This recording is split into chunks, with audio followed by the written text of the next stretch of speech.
Merci beaucoup, Monsieur Olivier Lecourt, Grande Maison. Si vous permettez, juste pour clôturer, une question pour rester dans l'esprit positif et dans l'esprit de solution. La question, c'est comment peut-on vraiment construire une relation franco-algérienne? En d'autres termes, si vous aviez le pouvoir décisionnel ou le pouvoir procédural, comment pourrait-on concrètement résoudre cette problématique mémorielle selon vous?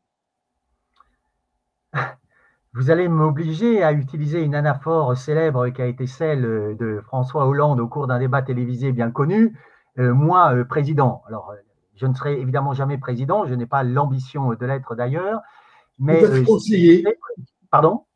peut-être conseiller du prochain président.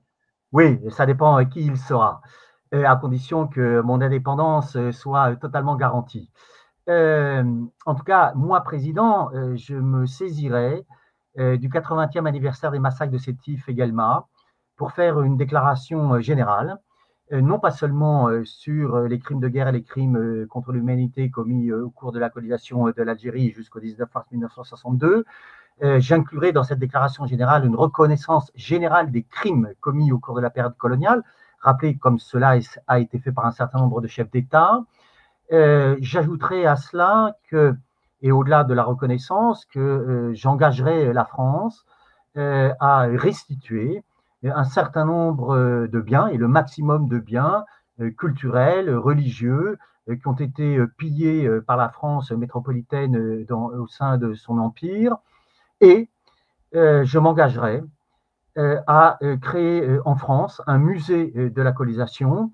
Et enfin, parce que c'est essentiel d'un point de vue démocratique, c'est essentiel pour que celles et ceux qui s'intéressent à cette histoire coloniale puissent travailler dans les meilleures conditions, je m'engagerai à réformer la loi relative à l'accès aux archives, dont il faut rappeler que ces dispositions françaises sont parmi les plus restrictives, afin de permettre au plus grand nombre de chercheurs, d'universitaires, mais également aux citoyens, mais également à celles et ceux qui sont intéressés par le passé impérial de la France parce qu'ils y ont perdu des proches, afin de permettre à tous ceux-là d'accéder aussi librement que possible aux archives pour pouvoir les consulter pour des raisons parfois personnelles, mais aussi bien sûr pour pouvoir les consulter à des fins d'établissement de la vérité et de la poursuite de la recherche et bien sûr de la connaissance, dans la mesure où dans certains cas ces archives sont importantes, elles ne sont pas, ce n'est pas seulement les seuls documents essentiels, on peut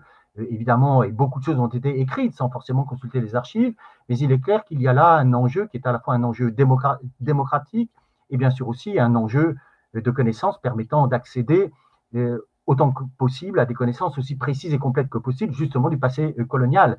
Et comme cela a été le cas dans d'autres pays, j'ai la faiblesse de croire qu'une telle déclaration, commençant par la reconnaissance, se poursuivant par des réparations et s'achevant et se prolongeant plus exactement par des restitutions, je pense que ce serait une façon de rétablir des relations effectivement aussi stables que possible avec les pays anciennement colonisés par la France en général et avec l'Algérie en particulier.